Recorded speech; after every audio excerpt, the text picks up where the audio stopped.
Good morning students, कैसे हो सब। अपने विषय में जो चैप्टर चल रहा है उत्परिवर्तन के अपन ने टाइप्स पढ़ रहे थे। तो एक जीन उत्परिवर्तन था और जीन उत्परिवर्तन का अपना टॉपिक था वो कंप्लीट हो गया था। उसके बाद अपना चला था गुणसूत्री उत्परिवर्तन। गुणसूत्री उत्परिवर्तन के अपन ने दो भाग पढ़े थे, एक था संख्यात्मक और एक था संरचनात्मक। संरचनात्मक जो उत्परिवर्तन था उसकी अपन ने स्टडी की थी, जिसके प्रमुख भाग थे जैसे विलोपन है, स्थानांतरण है, प्रतिलोमन है, द्विगुणन है, तो वो उसके पार्ट थे। आज अपन सेकंड पढ़ते हैं, मुख्य रूप से संख्यात्मक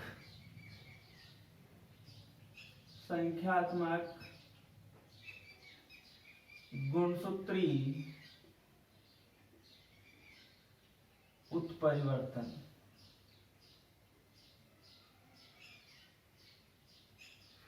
तो संख्यात्मक गुणसूत्री उत्परिवर्तन की जब अपन बात करते हैं तो यहाँ अपन को ये भी देखना है कि संख्यात्मक उत्परिवर्तन में गुणसूत्रों की संख्या में क्या होना है, चेंज होना है। तो इसे बहुगुणिता भी कहा जाता है। बहुगुणिता भी इसे अपन कह सकते हैं, या अपन ये मान लें कि बहुगुणिता वैसे नाम से स्पष्ट है, और नाम से स्पष्ट की जब बात आती है तो बहु को अपन क्या बोलते हैं, पोली और प्लॉइडी। तो इसको अपन क्या कह सकते हैं, बहुगुणिता को पोलीप्लॉइडी कह सकते हैं। इसके अंतर्गत देखिए, मुख्य रूप से नाम से स्पष्ट है पूरा वर्ड, इसकी डेफिनेशन निकल रही है। पोली का सीधा सीधा सा अर्थ होता है मैनी, यानी अपन बात जिसकी करते हैं बहुत। ये तो क्या हो गया, पोली। और प्लॉइडी का अपन सीधा सीधा सा मीनिंग ये निकलते हैं कि गुणसूत्र समुच्चय। गुणसूत्र समुच्चय, या अपन ऐसा बोल सकते हैं गुणसूत्रों का सेट। तो इसका मतलब है कि जो नॉर्मल गुणसूत्रों का जो सेट होता है वो एक कोशिका में प्रेजेंट होता है, एक सेट होता है वो प्रेजेंट होता है। लेकिन इसका मतलब यहाँ जो गुणसूत्रों का समुच्चय वो एक सेट न होकर के दो से अधिक सेट क्या है, प्रेजेंट हैं। दो से अधिक गुणसूत्रों के समुच्चय क्या होंगे, इसके अंतर्गत उपस्थित होंगे। तो ऐसा जो उत्परिवर्तन की घटना घटित हो जाएगी तो उसको अपन क्या बोल देते हैं, बहुगुणिता बोल देते हैं। तो एक तो ये बात आपको समझनी। अब यहाँ पे संख्यात्मक गुणसूत्रों में क्या आ रहा है, उत्परिवर्तन हो रहा है। तो गुणसूत्रों में संख्यात्मक उत्परिवर्तन या विपतन कैसे होता है, या बहुगुणिता की घटना कैसे घटित होती है। तो इसके लिए देखो कुछ ना सीधी सीधी सी बात है कि जो गुणसूत्र, एक तो मैंने आपको बता दिया कि गुणसूत्रों के जो सेट है, समुच्चय जो निश्चित होते हैं वो क्या हो जाते हैं, दो से अधिक हो जाते हैं। अब वो दो से अधिक जो गुणसूत्रों के सेट या समुच्चय हो जाते हैं तो उनके होने का कारण क्या है। तो उनके होने का कारण की जब बात अपन करते हैं तो उसके अनेक कारण हो सकते हैं। कौन से अनेक कारण हो सकते हैं। अब यहाँ पे अपन ने जो पिछले पार्ट में अपन ने पढ़ा था कि वहां पे तो क्या हो सकता है कि कोई जीन था, वो जीन या तो जुड़ रहा था या कोई जीन क्या हो रहा था, कम हो रहा था, घट रहा था। लेकिन इसमें क्या होना है कि यदि गुणसूत्रों की जो संख्या है उस गुणसूत्रों की संख्या में क्या आना है, परिवर्तन आना है। अब परिवर्तन आना कैसे है, या तो कोई अपसामान्यता उत्पन्न हो रही हो। अपसामान्यता का जैसे अपन ने पढ़ा था कि डाउन सिंड्रोम में था तो द्विगुणित गुणसूत्रों में एक गुणसूत्र की अतिरिक्त क्या हो रही थी, वृद्धि हो रही थी। तो एबनॉर्मलिटीज थी, जो एबरेशंस थी, अब सामान्यता हो गई। ये यदि असामान्यता है या अपन ये कह सकते हैं को अवियोजन हो, बोले तो डिसजंक्शन हो, या अपन ये बोल देते हैं कि जब संकरण की प्रक्रिया होती है तो जब गुणसूत्रों का सेट होता है वो क्या हो सकता है, उसमें परिवर्तन हो सकता है। अब असामान्य तो आपको पता है भाई, कोई गुणसूत्रों के सेट में या तो वृद्धि हो रही है गुणसूत्रों की, या गुणसूत्रों की क्या हो रही है, कमी हो रही है। पहले वाले में संरचनात्मक में केवल क्या था, गुणसूत्र का कोई खंड था, वो खंड क्या हो रहा था, टूट रहा था या वो खंड जुड़ रहा था, और उसके खंड के कारण कुछ जीनों का जो स्थल था वो स्थल क्या हो रहा था, चेंजेज हो रहा था। लेकिन यहाँ तो गुणसूत्रों की संख्या में क्या आ रहा है, चेंजेज आ रहा है, और गुणसूत्रों की संख्या में जो ये चेंजेज आ रहा है, गुणसूत्रों की संख्या में इस आने वाले चेंजेज को हम क्या कहते हैं, संख्यात्मक गुणसूत्रीय परिवर्तन कहते हैं। अब यहाँ पे या तो गुणसूत्रों की संख्या क्या हो जाएगी, 2 गुनी हो जाएगी, या गुणसूत्रों की संख्या क्या हो जाएगी, 3 गुनी हो जाएगी, 4 गुनी हो जाएगी, 5 गुनी हो जाएगी, होगी कि नहीं होगी। तो अपन नॉर्मल कहते हैं कि नॉर्मल कंडीशन में जो गुणसूत्र हैं अपन देखते हैं, देखो डिप्लॉइड कंडीशन में अपनी बॉडी के अंतर्गत एक सेल होती है, उसमें गुणसूत्र प्रेजेंट होते हैं, यानी कौन सी अवस्था के अंतर्गत होते हैं, द्विगुणित अवस्था के अंतर्गत होते हैं। तो अपनी अपन बात करें तो अपने में द्विगुणित गुणसूत्रों की संख्या कितनी होती है, 46 होती है कि नहीं होती है, अरे 46 होती है ना। लेकिन ये एक कौन सी सेल्स के अंतर की बात होती है, ये एक सेल कौन सी है, युग्मक है या युग्मनज है। तो यहाँ ये क्या है, गेमेट है भाई, ये कौन है, युग्मक है। इस युग्मक में जो गुणसूत्रों की संख्या है वो इतनी द्विगुणित स्थिति में प्रेजेंट है कि नहीं है, या अगुणित स्थिति में प्रेजेंट होगी। अब यहाँ से युग्मकों से जब किसका निर्माण होता है, युग्मनज का निर्माण होता है। तो आपको पता है युग्मनज में गुणसूत्र होते हैं वो जनक पीढ़ी से क्या होते हैं, अर्धसूत्री विभाजन के द्वारा क्या होते हैं, आधे आधे गुणसूत्री क्या होते हैं, युग्मनज में क्या होते हैं, नवीन संतति में संचरित होते हैं। तो इसमें गुणसूत्रों की संख्या कितनी हो जाएगी, 46 हो जाएगी। और ये जो गेमिट है इनमें गुणसूत्रों की संख्या आधी आधी होगी नहीं होगी। तो अपने में जैसे 23 है और उसके बाद में अर्धसूत्री विभाजन के तहत क्या हो जाएंगे टोटल। तो भाई जनक पीढ़ी में तो एक ऐसा मान लो कि ये एक कोशिका है, नर कोशिका है, और ये कोशिका कौन सी है, मादा है। गुणसूत्र तो इसमें भी 46 है, इसमें भी 46 है। लेकिन जब इनसे युग्मक बनते हैं तो युग्मक के तहत अर्धसूत्री विभाजन के तहत इनके आधे गुणसूत्री क्या होते हैं, जनक पीढ़ी के आधे गुणसूत्री संचित संतति पीढ़ी में क्या होते हैं, संचित होते हैं नहीं होते।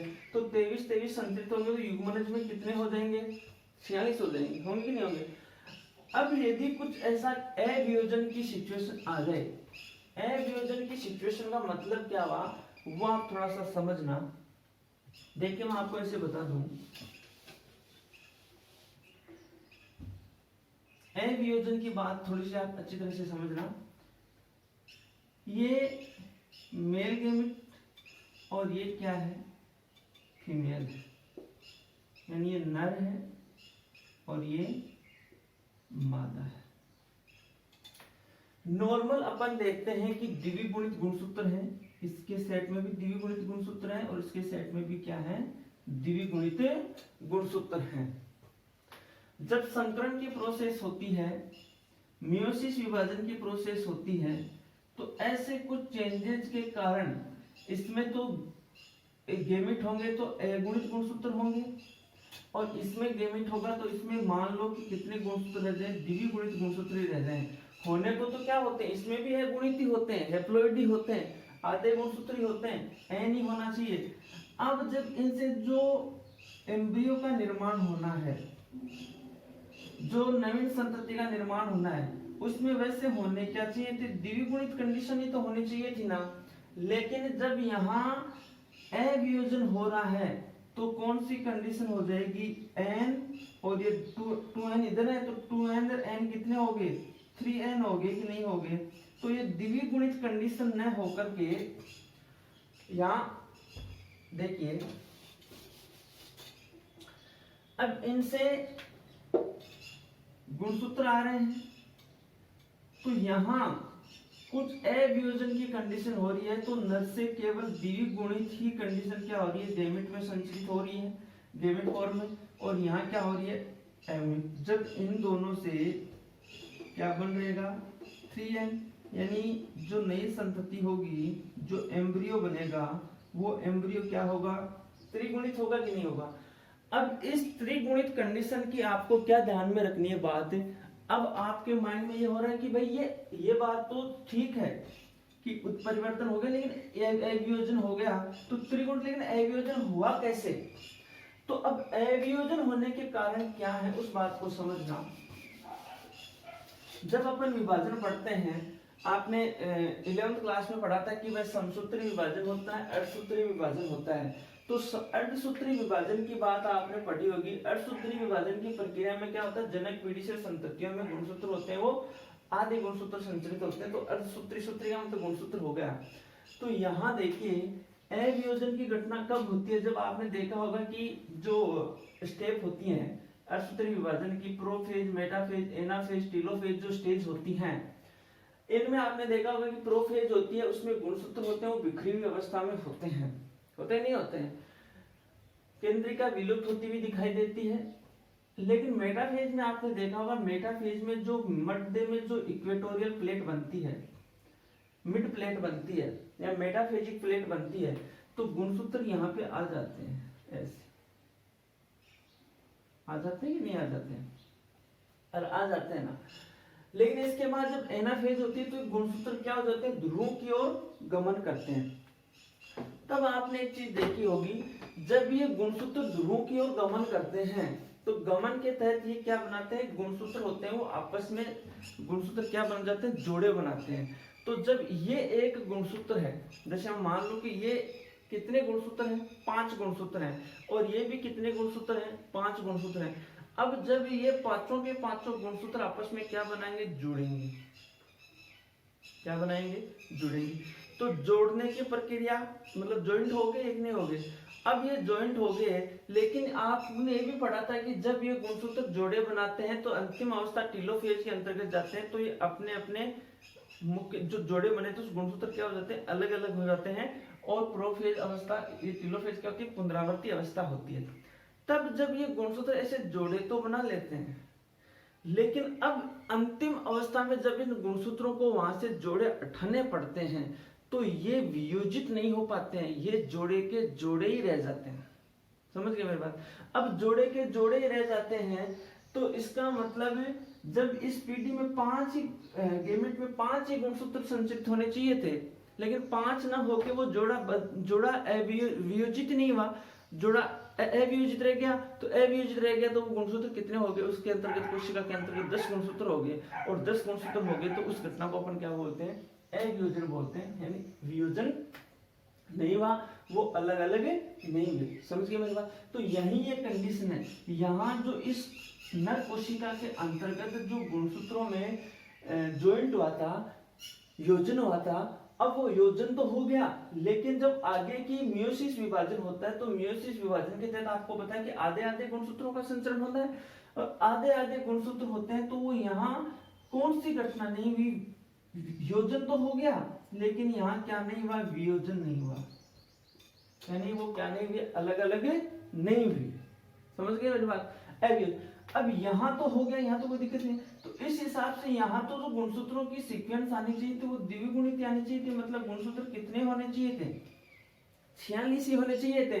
लेकिन अब यहाँ गुणसूत्र अवियोजन की घटना के कारण यहाँ गुणसूत्र कितने हुए हैं, वो 23 गुणसूत्र हैं और 46 गुणसूत्र ये हैं। तो कितने गुणसूत्र हो गए यहाँ पे, कितने गुणसूत्र हो गए, 69 क्रोमोसोम्स हो गए। तो जब 69 क्रोमोसोम्स यहाँ पे हो जाएंगे तो सीधी सीधी सी बात है कि जो अपना संगठन है, जो फिनोटाइपिक ट्रेड्स हैं, जो लक्षण हैं, वो अपने आप ही चेंजेज होंगे कि नहीं होंगे, अरे भाई होंगे कि नहीं होंगे। अब इसी प्रकार से अपन देखते हैं कि ये जो संख्यात्मक जो उत्परिवर्तन की घटना है, ये संख्यात्मक उत्परिवर्तन की घटना है, या जो अपन जिसको बोलते हैं बहुगुणिता, तो ये बहुगुणिता कितने प्रकार की होती है? ये दो प्रकार की होती है। कितने प्रकार की होती है? दो प्रकार की बहुगुणिता होती है। एक होती है सुगुणिता, एक होती है अशुगुणिता। इतना समझ में आ गया होगा।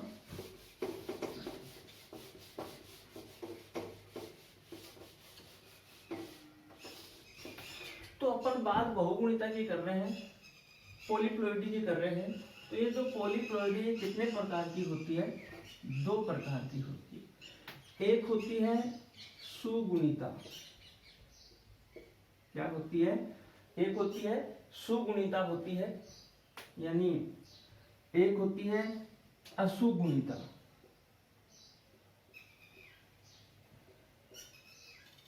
अब देखिए, सुगुणिता है, अशुगुणिता है। इसकी अपन जब बात करते हैं मुख्य रूप से, तो अपन को ये बात ध्यान में रखनी है कि पॉलीप्लॉइडी यानी बहुगुणिता के टाइप्स हैं।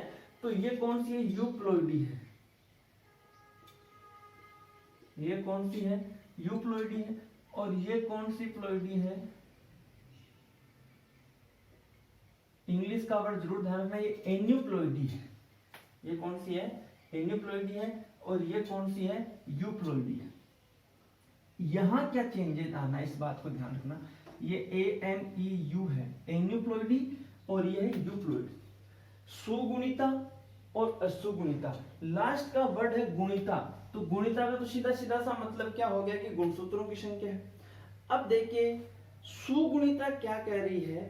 सुगुणिता और अशुगुणिता में एक आपको थोड़ी सी मुख्य बिंदु ध्यान में रखना है। और वो मुख्य बिंदु क्या ध्यान में रखना आपको कि अशुगुणिता और सुगुणिता के अंतर्गत क्या होता है कि सु का मतलब आप समझना सेट। सु का मतलब आप क्या समझना? सेट। यानी सु का मतलब आप क्या समझना? समुच्चय। क्या समझना? समुच्चय। सुगुणिता तो वह बहुगुणिता होती है जिसमें जो गुणसूत्रों का एक कंप्लीट सेट होता है, यानी गुणसूत्रों का एक जो कंप्लीट समुच्चय होता है। तो जो आधारभूत जितने किसी जीव में गुणसूत्र होते हैं, तो अपन देखते हैं कि नॉर्मल जो गुणसूत्र होते, एक कोशिका होती है, जीव होता है, उसमें गुणसूत्रों का एक ही सेट होता है। नॉर्मल कंडीशन में कितना सेट होता है? एक ही सेट होता है। और एक सेट होने का अपन क्या कहते हैं? एक गुणित। क्या कहते हैं? एक गुणित कह दीजिए, या आप इसको ऐसे कह सकते हैं मोनिक्लोडी कहते हैं। तो नॉर्मल कंडीशन की अपन बात करते हैं। जनरली एक जीव होता है, एक कोशिका होती है, उसमें गुणसूत्रों का एक ही सेट होता है।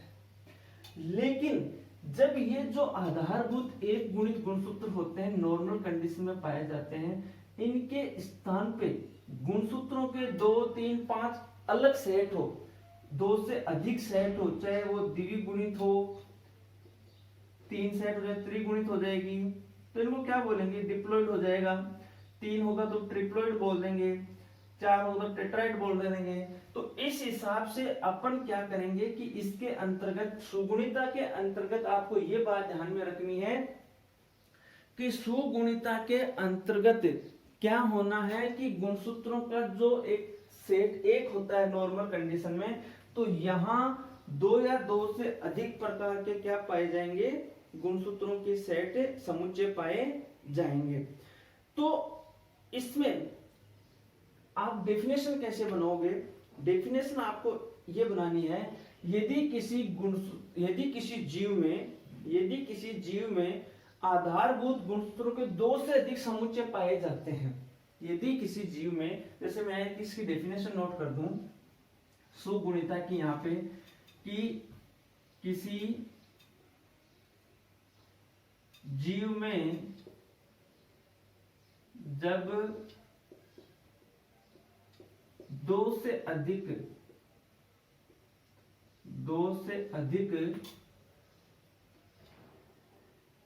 गुणसूत्री समुच्चय या सेट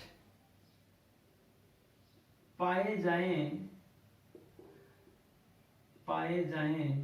तो इस प्रकार की बहुगुणिता को आप कौन सी बहुगुणिता कहोगे? सुगुणिता बहुगुणिता। कौन सी कहोगे? सुगुणिता कहोगे। अब दूसरी मैंने कौन सी बताई? असुगुणिता।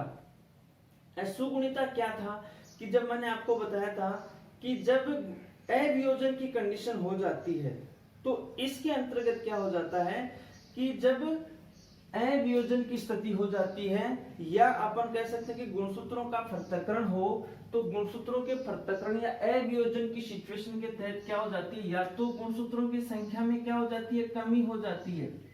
कोई एक गुणसूत्र में या एक गुणसूत्र की कमी हो जाती है या दो गुणसूत्र की कमी हो जाती है। अब मान लो एक गुणसूत्र की कमी हो गई तो द्विगुणित कंडीशन में तो गुणसूत्र प्रेजेंट ही है, तो एक गुणसूत्र की कमी होगी तो ये कंडीशन होगी कि नहीं होगी? और मान लो कि दो गुणसूत्र की कमी हो रही है तो कौन सी कंडीशन हो जाएगी? टोटल ये हो जाएगी। तो द्विगुणित 46 हो गया अपने में, तो दो कम कर देंगे इसके अंतर्गत। अब वृद्धि हो रही है तो एक गुणसूत्र की वृद्धि हो रही है तो अपन कहते हैं क्या? एकाधिक गुणसूत्र, एक अधिक हो रहा है और ये क्या हो रहा है? एक न्यून हो रहा है। तो एक न्यून गुणसूत्र और ये क्या हो रही? द्विन्यून असुगुणिता। और एकाधिक एक की क्या हो रही है? वृद्धि हो रही है। तो अपन इसको क्या बोल सकते हैं? एकाधिसूत्री। एकाधिसूत्री के अंतर्गत टोटल में एक की वृद्धि हो रही है तो एक प्लस हो रहा है यहाँ पे, तो द्विगुणित प्लस हो रहा है, ट्राइसोमिता हुई कि नहीं? अरे भाई ट्राइसोमिता को रिप्रेजेंट कर रही है कि नहीं कर रही है? तो यहाँ क्या हो रही? एकाधिसूत्री। अब दो बढ़ रहे हैं तो द्विदिसूत्री, यानी इसके अंतर्गत क्या होगी? दो गुणसूत्रों की संख्या में वृद्धि।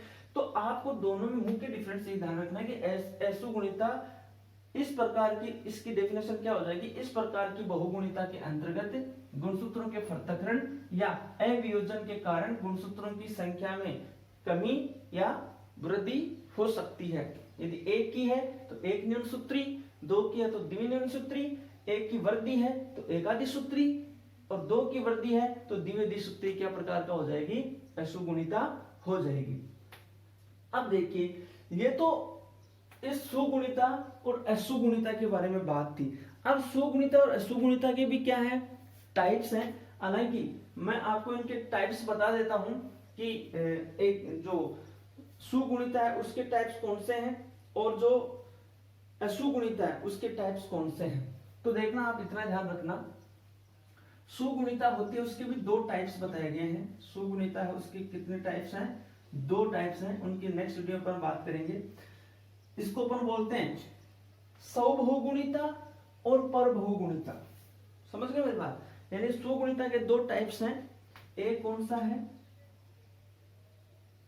स्वबहुगुणिता और एक परबहुगुणिता। इसी प्रकार से असुगुणिता के भी टू टाइप्स हैं, अधोगुणिता और अधिगुणिता। ये इसके टाइप्स हैं। काफी डीपली थोड़ा आप इसको ना 2-4 बार पढ़ोगे तब आपके टॉपिक इजीली समझ में आ जाएगा। और इनके बारे में अपन स्वबहुगुणिता, परबहुगुणिता, अधोगुणिता, अधिगुणिता, ये इनके बारे में अपन कल स्टडी करेंगे। इसलिए आप इस ऊपर वाले बिंदु को अच्छी तरह से समझ के आना। ठीक है, धन्यवाद।